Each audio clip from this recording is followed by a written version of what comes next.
Hey everyone, my name is Caleb Gossett with Subida Coffee. This is John Luke Robertson. Hi. Today we are talking about, once again, another method of preparing coffee.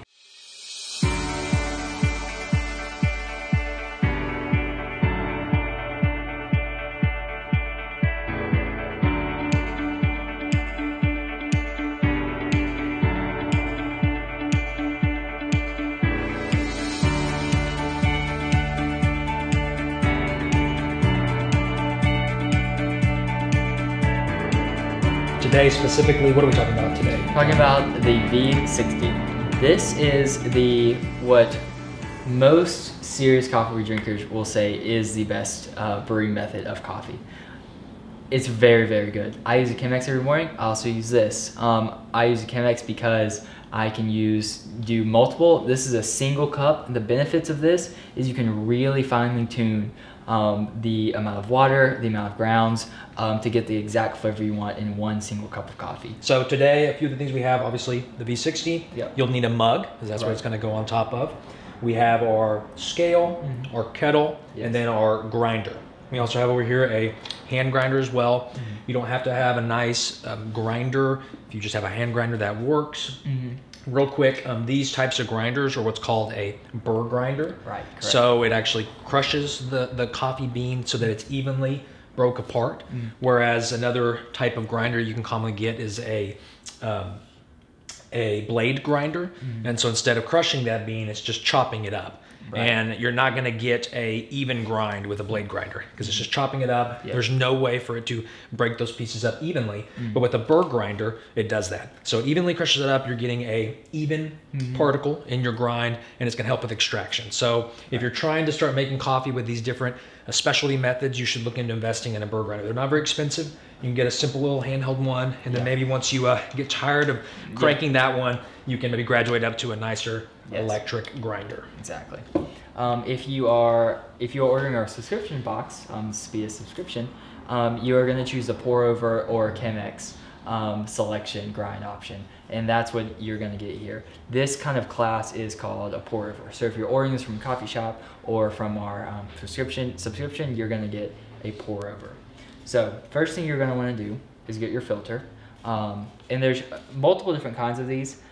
This one is a cone shape. Some of them have a flat bottom, but you're going to use the same style for both.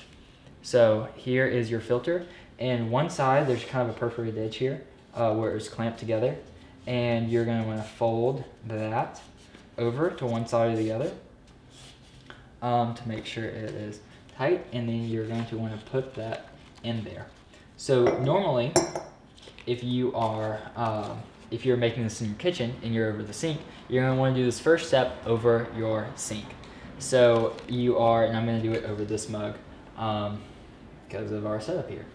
So you're going to want to, if you have a kettle and you can have a temperature gauge on it, you're going to want to set that to 200 degrees.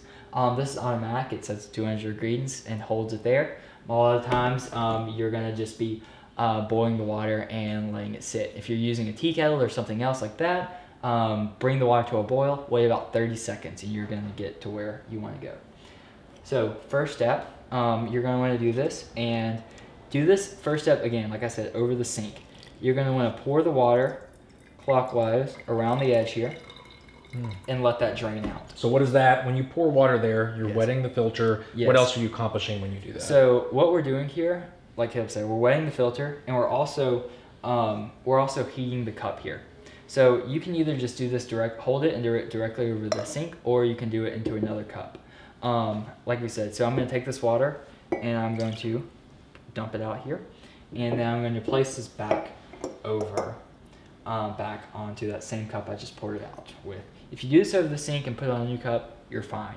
A lot of people say that if you heat up the cup first, it'll really keep the flavors where they need to be. So you get that. You are going to want to make sure after you do that too, you don't want the filter to come loose. You want to keep it like suctioned onto it. So you don't want to touch the filter, pull it off, or anything like that. You want to keep it on the V60. So once it's there, once you've wetted that filter, don't mess with it too much. Don't play with it too much. Right.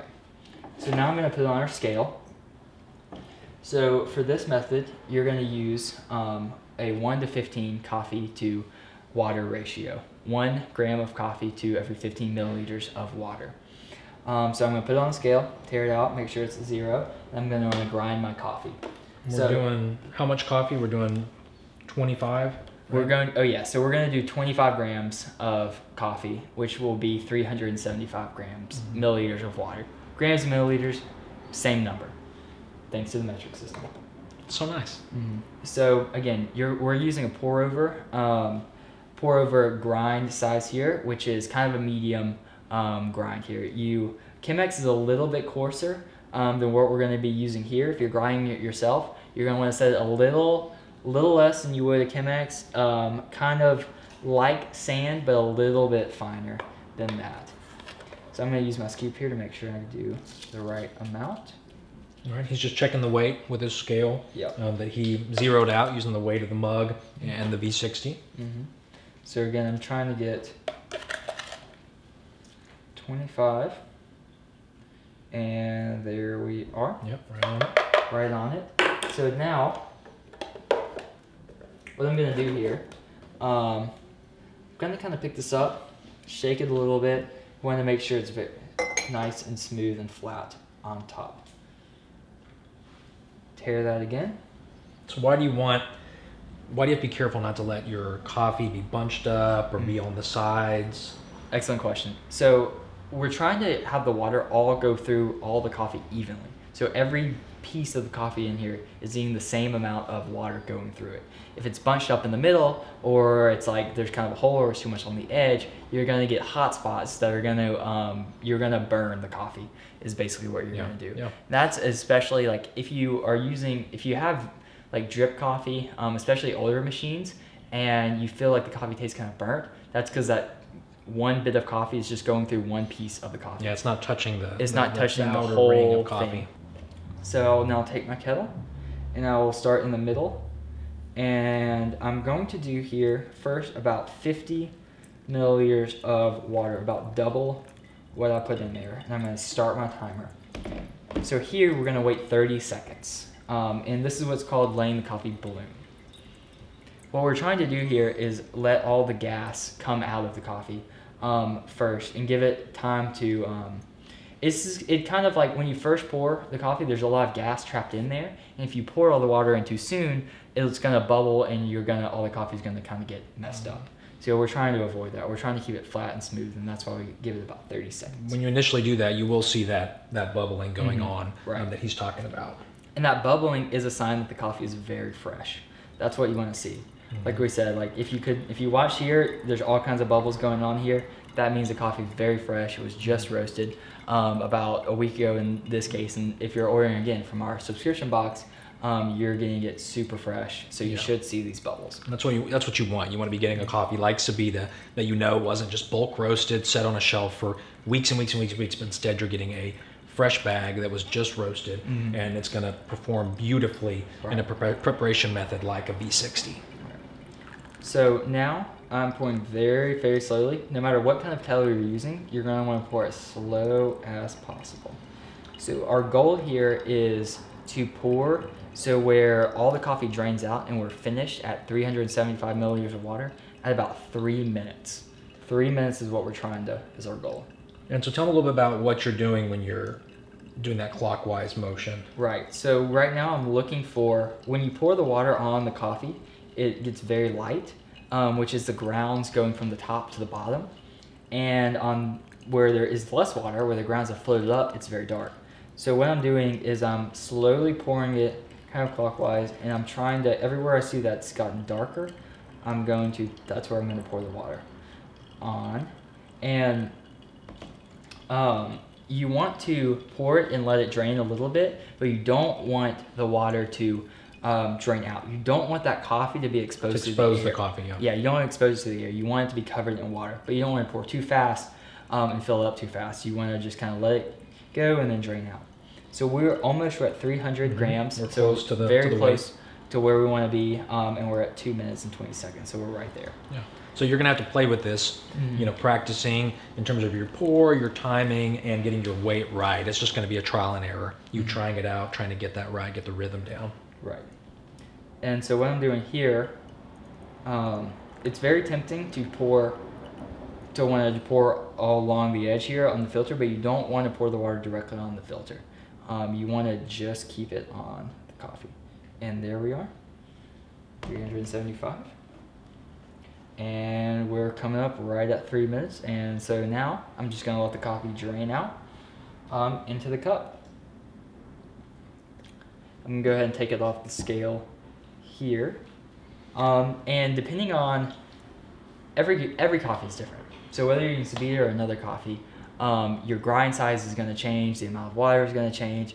Every cup is going to change depending on how it's roasted or where it comes from or how long it's been sitting in the bag. So every cup is different. And you can kind of play around with that. So you can try different methods, try different coffees in each method. Right. You'll notice that even with Subida, one coffee, when you make it in a V60 versus a Chemex or versus a French press, you'll notice there are different tastes in the flavor profile. It's the same coffee, same freshness, but when you make it with different grinds and different methods, you're going to taste different notes in that coffee. So it's a cool thing to do. Get one coffee like Subida, high quality specialty coffee, and try it across a line of different methods. And maybe bring your friends over, you all taste it and see the differences between all the different methods. And you will see there is noticeable differences even in the same coffee. Absolutely.